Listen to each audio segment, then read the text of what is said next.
Nós ainda continuamos falando sobre Natal, ainda que já tenha passado, mas hoje é o último domingo do ano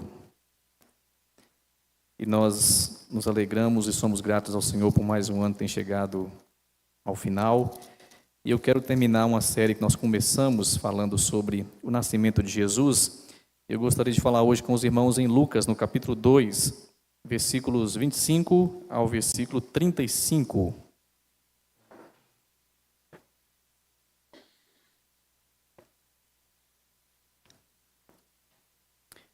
Por isso nós ainda cantamos sobre o Natal, sobre o nascimento de Jesus. Uma mensagem sempre pertinente e agradável aos nossos ouvidos e coração. Lucas capítulo 2, versículo 25 ao 35. Falaremos hoje sobre o tema Os olhos que contemplam a consolação do Senhor. Todos encontraram? Diz assim a palavra do nosso Deus. Havia em Jerusalém um homem chamado Simeão, homem este justo e piedoso que esperava a consolação de Israel. E o Espírito Santo estava sobre ele. Revelara-lhe o Espírito Santo que não passaria pela morte antes de ver o Cristo do Senhor. Movido pelo Espírito, foi ao templo.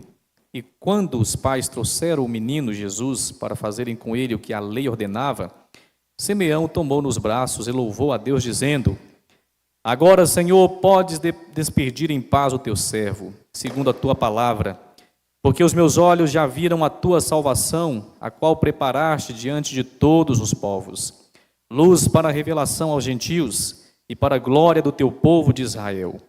E estavam o pai e a mãe do menino admirados do que dele se dizia. Simeão os abençoou e disse a Maria, mãe do menino: Eis que este menino está destinado tanto para a ruína como para o levantamento de muitos em Israel e para ser alvo de contradição. Também uma espada traspassará a tua própria alma, para que se manifestem os pensamentos de muitos corações. Vamos orar mais uma vez? Soberano Deus, somos gratos ao Senhor por essa noite, agradecemos por essa noite tão preciosa, onde nós podemos cantar louvores ao Senhor, podemos ler a tua palavra, podemos aprender mais dela, podemos entoar ao Senhor as nossas orações, sabendo que o Senhor ouve, que o Senhor responde, que o Senhor continua com os teus ouvidos inclinados para nós, e nós somos privilegiados por isso e também por esse momento precioso de prestar um culto ao Senhor. Mesmo seres tão pequenos e falhos como nós, o Senhor tem nos concedido tamanha honra e tamanha bênção. Glorificado seja o teu nome para todo sempre. Deus, fale conosco mais uma vez e que a tua palavra possa nos instruir, nos ensinar, nos admoestar e também nos consolar. Nos ajude nesse momento, ó Deus, em nome de Jesus que nós oramos. Amém. Os olhos que contemplam a consolação do Senhor. Nessa última mensagem de Natal, ainda pensando sobre o nascimento de Jesus, eu queria pensar com os irmãos sobre Lucas capítulo 2, versículo 25 ao 35, que acabamos de ler, que mostra que, assim como Zacarias e Isabel, Simeão e também Ana, que vai aparecer logo na sequência, no versículo 36, a profetisa Ana, faziam parte de um remanescente judeu que aguardava com ansiedade e expectativa a vinda do Senhor, a vinda do seu Messias, e isso agora tem se concretizado e o Senhor Jesus chegou como Messias prometido. Alguns interpretam que pelo fato do texto dizer que Simeão estava preparado para morrer, alguns dizem que Simeão já era um homem muito velho, um homem já idoso. A tradição o retrata dessa maneira. Mas, na verdade, a Bíblia não fala nada sobre a idade de Simeão. Então, nós não podemos dizer que Simeão era um idoso, um velho. E ele diz também que ele aguardava a consolação de Israel. Essa mensagem é a mensagem de esperança, de salvação, que estava diretamente relacionada ao Messias. O Messias viria para trazer essa consolação, para trazer essa esperança a Israel. E essa frase também fazia parte de uma das principais orações dos judeus, que diziam que eu veja a consolação de Israel. E agora, essa oração foi respondida, e Simeão viu o menino no templo, e o texto diz que os pais levaram para que se cumprisse, para fazer com ele o que a lei ordenava. E se nós olharmos anteriormente o contexto anterior, nós veremos a partir do versículo 21 do capítulo 2 de Lucas, que quando completou os 8 dias de nascido, era preciso circuncidar aquela criança e depois deveria ser apresentado no templo. Isso era requerido apenas para o primogênito. Todo primogênito deveria ser apresentado no templo do sexo masculino, deveria ser apresentado no templo depois do tempo de purificação, que se completasse o tempo da purificação, que eram 40 dias. Então perceba que antes a criança era circuncidada e apenas depois de 40 dias, quando se completava o tempo da purificação, essa criança, quando era masculina e primogênito, era levada ao templo para ser apresentado diante do sacerdote. E é isso que está acontecendo aqui. Jesus agora, aquela criança, depois de 40 dias, está sendo levada ao templo para que até fizesse todos os rigores que era necessário na lei, como assim se dizia. A oração de Simeão foi respondida, para que ele visse a consolação de Israel. Ele estava no templo, nós podemos dizer, no que nós encontramos no texto, que era um homem guiado pelo Espírito Santo de Deus, era um homem instruído na palavra do Senhor, era um homem obediente à vontade de Deus, e ele agora teve a oportunidade, teve o privilégio de ver a salvação de Deus, a consolação de Israel na pessoa do nosso Senhor Jesus. Eu já poderia dizer de antemão que não há nada mais essencial para qualquer ser humano, para qualquer pessoa, do que se encontrar com Jesus antes de encontrar-se com a morte. O texto diz isso quando Simeão diz que estava pronto para morrer, porque ele já tinha visto a consolação de Israel. E eu poderia de antemão já adiantar para os irmãos que essa é uma necessidade de todo ser humano, a necessidade de encontrar-se com o Senhor antes de encontrar-se com a morte. Aqui no texto que lemos, nós vemos a reação de Simeão ao ver Jesus, e ele entoa um cântico, principalmente a partir do versículo 29, ele entoa um cântico ao Senhor. Nós podemos chamar aqui o quinto e último cântico de Natal.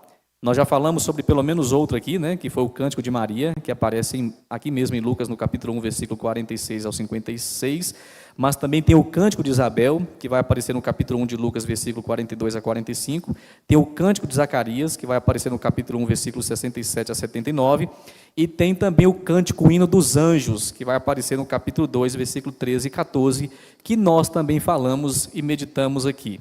Pois bem, os olhos que contemplam a consolação do Senhor. A primeira coisa que nós observamos nesse texto é que os olhos que contemplam a consolação do Senhor entoam um hino de louvor ao Deus que salva. É o que nós vemos no versículo 28 ao versículo 32, que nós lemos aqui. De certa forma, eu já apresentei para os irmãos, pelo menos os primeiros versículos do 25 ao 27, nessa primeira explanação que eu fiz na introdução, e o primeiro ponto nós encontramos do versículo 28 a 32, que esses que contemplam a consolação do Senhor, entoam um hino de louvor ao Deus que salva. E nós poderíamos dizer que esse cântico de Simeão é isso mesmo. O cântico de Simeão é um hino de louvor ao Senhor, é uma adoração que ele entoa ao nosso Deus, mas também é um hino messiânico e missionário, podemos assim dizer, e nós veremos isso no texto.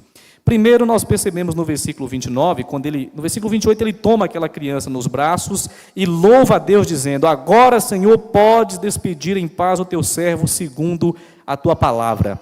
Aqui nós encontramos a adoração que é entoada a esse menino, mais uma vez, agora esse sacerdote entoa um hino de louvor quando pega o menino Jesus nos seus braços. Ele bendiz ao Senhor pelo cumprimento da promessa. O que nós percebemos aqui é uma gratidão a Deus, um louvor de exaltação ao Senhor pelo cumprimento da promessa. E que promessa é essa?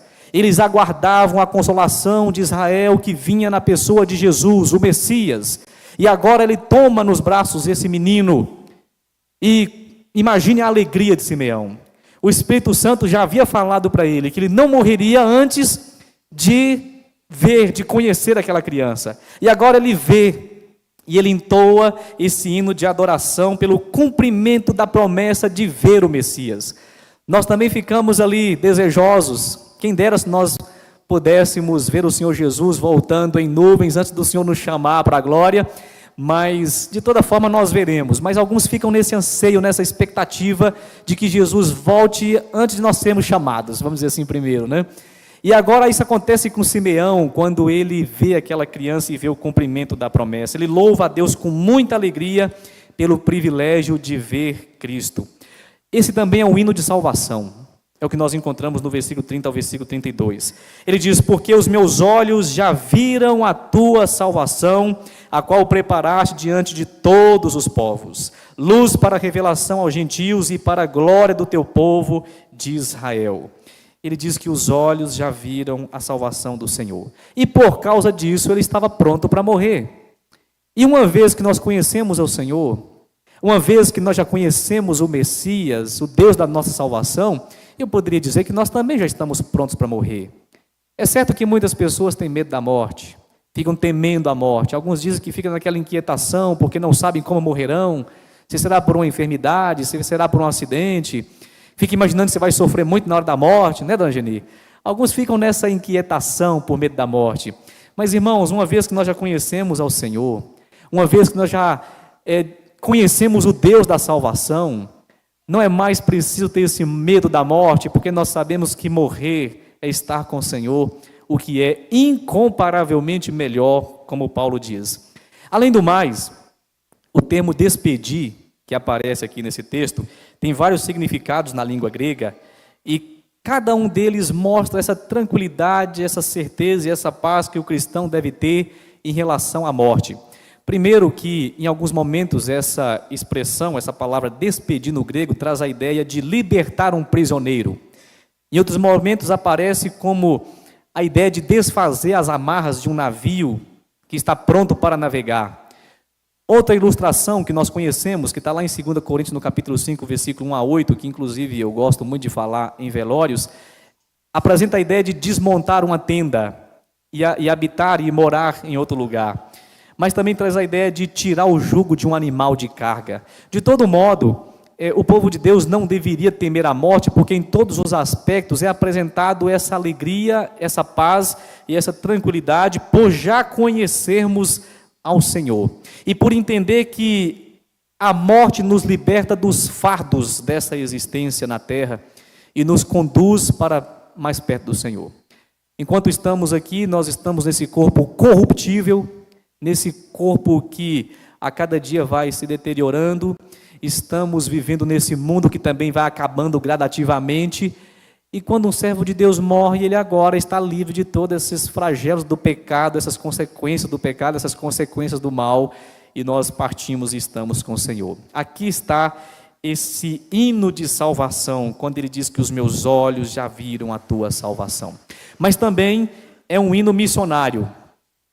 E aqui deve nos trazer tanto um espanto, como acontece no texto, através dos pais de Jesus, que é descrito aqui no versículo 34 em diante, que eles ficaram admirados quando viu Simeão dirigindo, entoando essas palavras ao menino. Nós também ficamos admirados e talvez até assustados quando nós percebemos o que é falado por um judeu aqui. Pode parecer estranho para nós, porque é um judeu entoando um hino missionário e dizendo que o Senhor Jesus é a revelação dos gentios. Veja aí no versículo 31, quando diz: a qual preparaste diante de todos os povos, luz para a revelação aos gentios e para a glória do teu povo de Israel. Assim como os anjos, que quando entoaram aquele hino, também disseram que Jesus veio para salvar a humanidade. Jesus veio para salvar o mundo perdido, está aí no versículo 10 do capítulo 2 de Lucas. O anjo, porém, lhes disse: não temais, eis que vos trago boa nova de grande alegria, que o será para todo o povo. Para todo o povo, não apenas para Israel. Foi isso que Jesus veio fazer, trazer essa mensagem, essa salvação, essas boas novas, não apenas para o judeu, mas para todo o povo. E agora Simeão diz que também é para os gentios. Ele diz isso com muita clareza. Agora o mundo está sendo contemplado com a glória, com a bênção da salvação trazida em Jesus Cristo. E nós temos percebido isso, nós somos alvos disso também, porque cá estamos nós, gentios que foram salvos pelo poder de Deus e pela pregação do Evangelho. Glória a Deus por isso, e paz na terra entre os homens a quem Ele quer bem, como os anjos também cantaram e entoaram diante do Senhor. Mas ele diz que o Senhor Jesus veio também como glória para Israel. E eu me lembro que eu disse aqui na semana passada que a glória tinha ido de Israel, tinha ido dos judeus. Já faziam 40 anos, ou melhor, 400 anos de silêncio, 400 anos desde Malaquias até João Batista, em que o povo não tinha mais nenhuma profecia, não tinha mais nenhum profeta. E agora a glória volta à terra. A glória volta a Israel com a mensagem de que Jesus é vindo ao mundo. O Messias chegou, e eu poderia até expandir essa ideia e dizer que o Senhor Jesus não veio apenas para devolver a glória a Israel, mas veio para trazer glória ao mundo. A glória devida somente a Ele. Portanto, os olhos que contemplam a consolação do Senhor entoam um hino de louvor ao Deus que salva. Mas também tem um segundo aspecto aqui. Os olhos que contemplam a consolação do Senhor também vivem os desafios das bênçãos e contradições que envolvem a fé em Cristo. Eu vou explicar, e também está aqui no texto, a partir do versículo 33 até o 35. E estavam o pai e a mãe do menino admirados do que dele se dizia. Simeão os abençoou e disse a Maria, mãe do menino: eis que este menino está destinado tanto para a ruína como para o levantamento de muitos em Israel, e para ser alvo de contradição. Também uma espada traspassará a tua própria alma, para que se manifestem os pensamentos de muitos corações. Eu pego aqui essa expressão, contradição, que aparece no versículo 34, para dizer que aqueles que contemplam a consolação do Senhor também vivem esses desafios das bênçãos e das contradições que envolvem a fé em Cristo. Agora, Simeão deixa de louvar e passa a profetizar. Ele traz uma palavra profética em relação àquele menino, em relação aos seus pais, principalmente a Maria, que ali estava. No texto original, no grego, quando nós olhamos, fica mais vívido para nós a imagem de 3 elementos que aparecem aqui, que é a pedra, o sinal e a espada.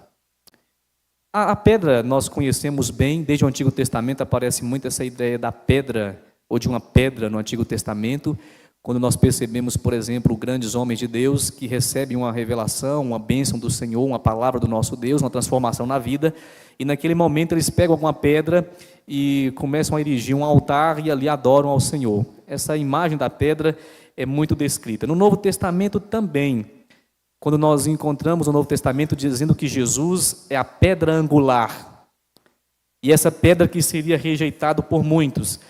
Essa ideia da pedra rejeitada também aparece no Antigo Testamento, desde lá do Salmo 118, versículo 22, como também Isaías no capítulo 8, versículo 14, e no Novo Testamento nós também encontramos essa ideia de Jesus, o Messias, como essa pedra angular, que é uma pedra fundamental na construção, que é uma pedra fundamental e imprescindível na salvação de todo aquele que crê, mas que também é uma pedra rejeitada por muitos. É isso que nós encontramos. E por causa de Jesus, muitos são derrubados, mas eu gostaria de dizer o seguinte, que muitos são derrubados quando são convencidos de seus pecados. Aqueles que têm um encontro com o Senhor Jesus, que contemplam o Senhor Jesus, que passam a crer e viver para Cristo, o primeiro momento aquela pessoa cai quando se convence dos seus pecados, ela é derrubada pelo convencimento dos seus pecados, mas ela também é levantada pela salvação que nós encontramos em Jesus. Isso aconteceu com todos nós. Primeiro nós ouvimos a mensagem do Evangelho, nós cremos nessa mensagem, o Espírito Santo atua em nosso coração, nós caímos assim como Paulo cai naquele caminho para Damasco, cai em terra por reconhecer o seu pecado, por reconhecer a sua vergonha, por reconhecer toda a devassidão e toda a impureza que há no nosso interior, mas também nós somos levantados quando nós nos deparamos com a graça de Deus, com a soberania do Senhor, com o poder do nosso Deus, que amou seres tão pequenos e falhos como nós. E foi isso que o Senhor Jesus veio fazer. E ainda hoje, isso continua acontecendo. A cruz continua sendo um tropeço para muitos que não entenderam que Jesus é essa rocha. Muitos continuam olhando para Jesus, mas não como essa pedra angular, que é importante e fundamental para a construção e edificação da sua vida, como também para a sua salvação, mas muito que olham para a cruz de Cristo, se escandaliza, se ridiculariza com a cruz, e continua vendo em Jesus uma pedra de tropeço. E eu poderia dizer que Jesus é essa pedra de tropeço para os incrédulos, para aqueles que continuam com seus corações endurecidos e que negam a Jesus. Mas outra imagem que nós encontramos nesse texto é a imagem de Jesus como um sinal. Como o texto mostra aqui que ele seria alvo de contradição. É esse sinal. E nós encontramos muitos sinais no Novo Testamento, na pessoa de Jesus, que nós poderíamos também chamar de milagres. Mas quando nós encontramos esses milagres na Bíblia, esses milagres eram feitos para apontar para Jesus como Messias, como prometido de Deus, como o Cristo que é descrito aqui. Eles deveriam olhar para aqueles sinais e não apenas ver os sinais com um fim em si próprio, com um fim em si mesmo. Olhar para os sinais apenas como uma maneira de suprir uma necessidade momentânea dos indivíduos, dos pecadores, mas aqueles sinais que eram apresentados ali deveriam ser enxergados como um sinal evidente de que ali estava o Filho de Deus, o prometido, o Messias do Senhor. E Jesus veio como esse Messias que trouxe esses sinais, que veio com esses milagres. O próprio nascimento de Jesus foi um grande milagre, mas também foi alvo de difamação. Na semana passada nós examinamos aqui o texto de Mateus, quando nós percebemos ali Herodes querendo matar Jesus. Não entendeu que Jesus era essa pedra fundamental. Viu em Jesus a pedra de tropeço e passou a perseguir aquelas crianças e queria de qualquer maneira matar aquele menino que seria o rei dos judeus. Desde o nascimento de Jesus nós encontramos essa contradição, como também essa difamação em relação à sua pessoa. Houve também quem afirmasse que os milagres de Jesus eram feitos pelo poder de Beelzebu. O caráter de Jesus, muitos viram, imaginaram e viram no caráter de Jesus como algo duvidoso. Alguns acusaram Jesus de ser comilão e beberrão. Há também aqueles que zombaram da morte de Cristo, quando o viram pendurado naquela cruz, e eles passavam e diziam: mas você não é o Filho de Deus, você não é o Messias, desce daí, salva-te a ti mesmo. Há também aqueles, ou pelo menos aquele, que estava crucificado do lado de Jesus, e que também entoou essas palavras: mas você não é o Messias, salva-te a ti mesmo e salve a nós também que estamos aqui. Até na morte de Jesus ele foi zombado, ridicularizado. Mentiram também sobre a ressurreição de Cristo, quando disseram que na verdade ele não tinha ressuscitado, mas que o seu corpo tinha sido roubado. Há hoje ainda aqueles que zombam e que duvidam da segunda vinda de Jesus. Há muitos que estão dentro da igreja e que ainda estão vivendo como se Jesus não fosse voltar, ou como se Jesus fosse demorar muito para voltar ainda, ou como se nós estivéssemos ainda aguardando alguma coisa muito extraordinária acontecer para que Jesus volte. Quando Paulo escreve as suas cartas e ele diz para estarmos preparados nesse momento, naquele tempo, quem dirá nós, depois de tanto tempo que já passou? Nós não devemos ficar olhando para os céus, ou olhando para a história, olhando para o mundo, aguardando sinais que apontem para a volta de Jesus. Nós devemos estar prontos e preparados, porque a qualquer momento ele está chegando. Então mesmo os crentes, quando vivem dessa forma, e vivem olhando e imaginando que a volta de Jesus está longe demais, ainda não entenderam. Estão duvidando também da segunda volta do Senhor Jesus. Na verdade, isso que as pessoas falam acerca de Cristo mostra o que se encontra em seus corações.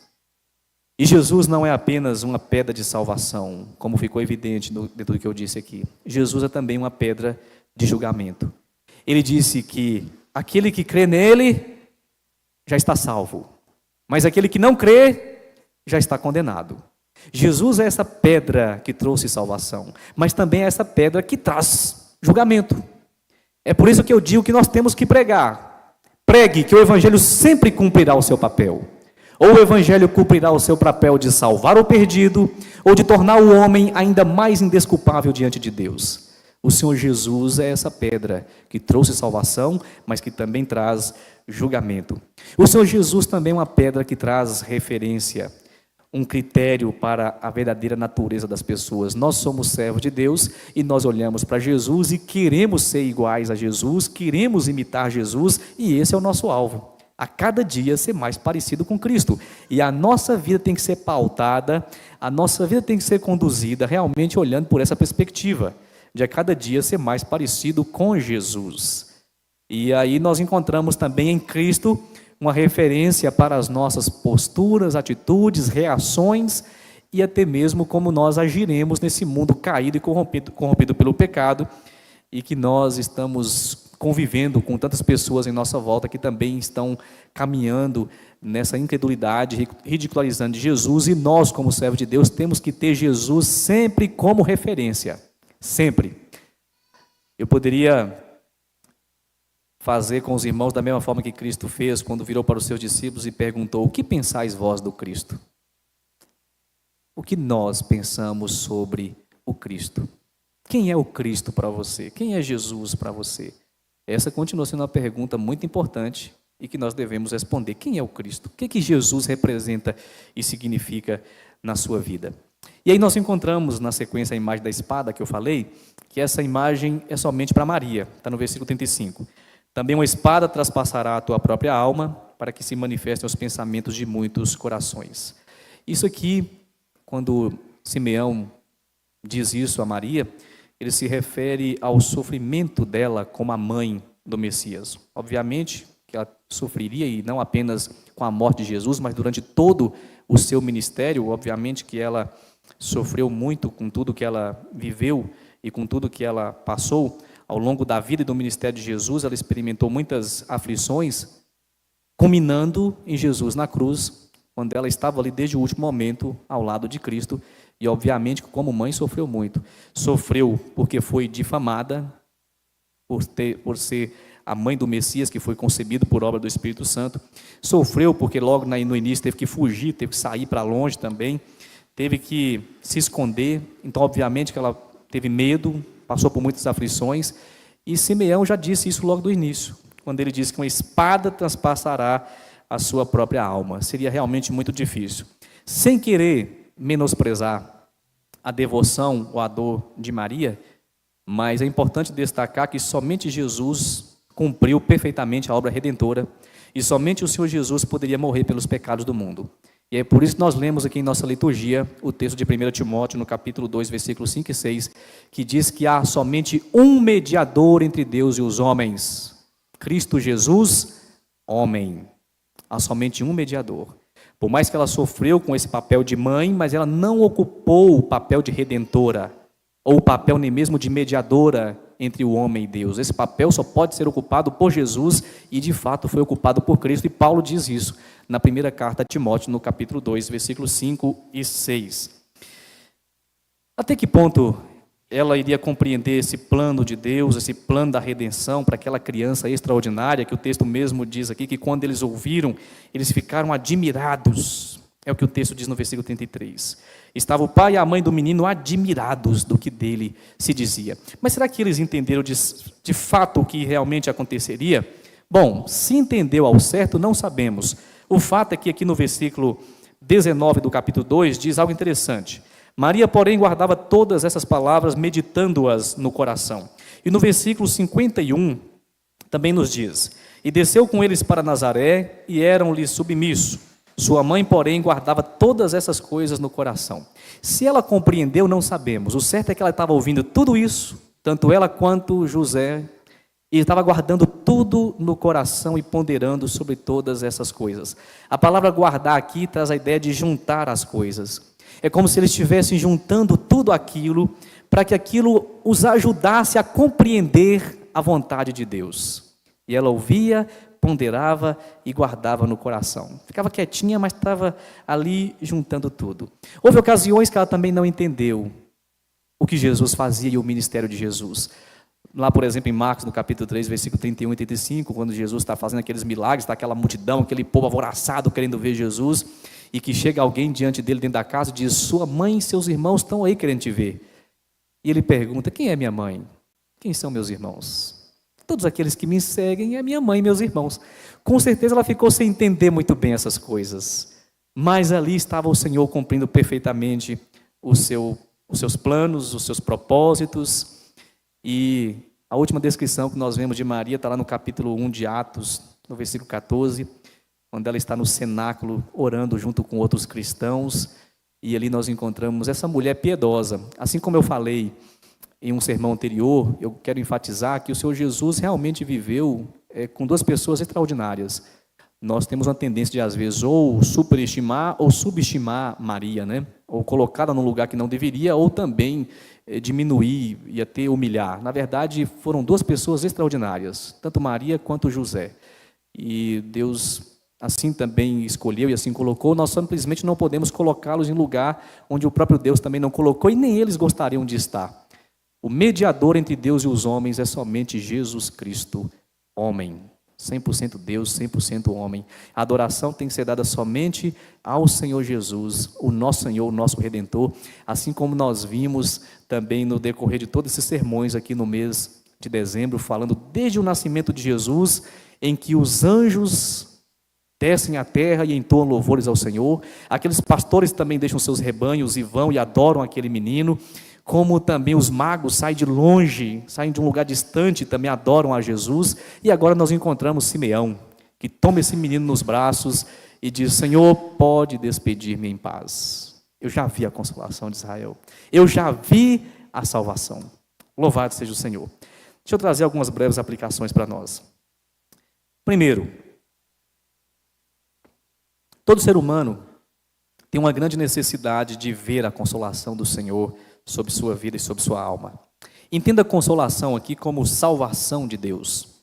Todo ser humano tem uma grande necessidade da salvação do Senhor. E não há nada mais essencial do que encontrar com o Senhor antes de encontrar com a morte. Meu querido irmão e minha querida irmã, se você já encontrou-se com o Senhor Jesus, se você já teve esse encontro com Cristo, fique em paz. Não precisa temer a morte. Fique em paz. Você já viu a salvação de Deus. Você já adquiriu tudo que você precisava. Pronto. Nós também podemos dizer a mesma coisa. Senhor, pode despedir-me em paz. Eu já vi a consolação do Senhor sobre minha vida. Estou pronto para ir. Já conhece Jesus? Então estamos prontos. Louvado seja o nosso Deus por isso que nos salvou em Cristo Jesus.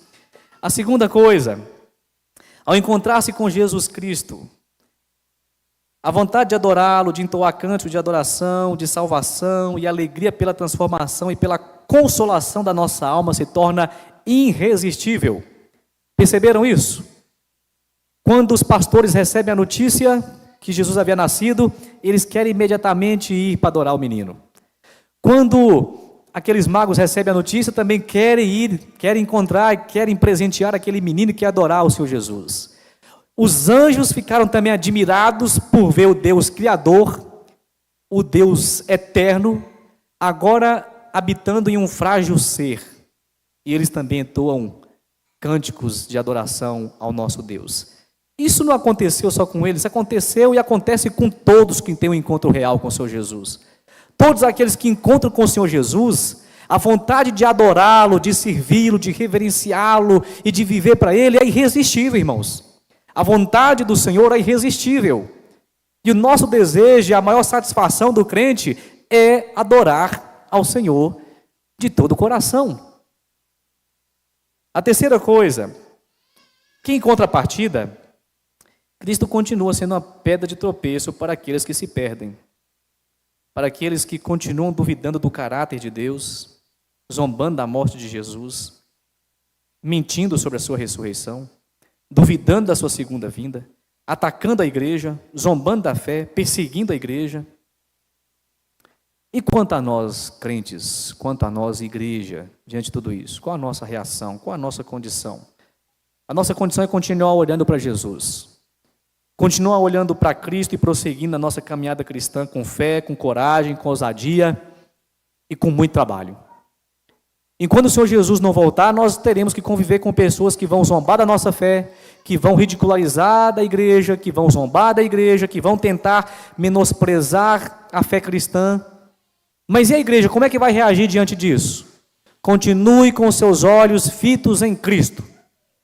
Não desvie o seu foco, não desvie a sua atenção e não deixe com que as más conversações corrompa a sua fé e corrompa a sua crença e esperança em Jesus.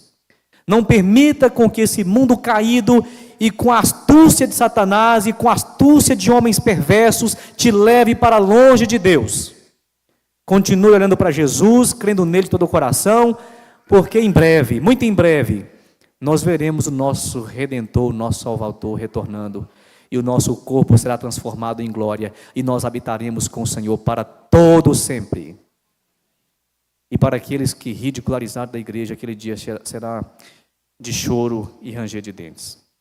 Quarto e último, se arrependa de todo pecado, se arrependa de todo mal, tenha um encontro com o Senhor Jesus, com a consolação do Senhor, e tenha a vida eterna. Fique de pé no seu lugar e vamos orar. Reverendo Manuel, por gentileza, meu irmão. Reverendo Manuel é um parceiro nosso. Sempre que ele está de férias, ele está aqui conosco. Quando não está de férias, está também. Sempre está passando por aqui, né? É um prazer tê-lo conosco, meu irmão. Vamos orar, irmãos? Feche seus olhos e fale com o Senhor neste momento. Fale com o nosso Deus por alguns instantes. Peça a Ele graça sobre sua vida. Peça a Ele misericórdia. Peça a Ele o favor do Senhor. E ore ao nosso Deus.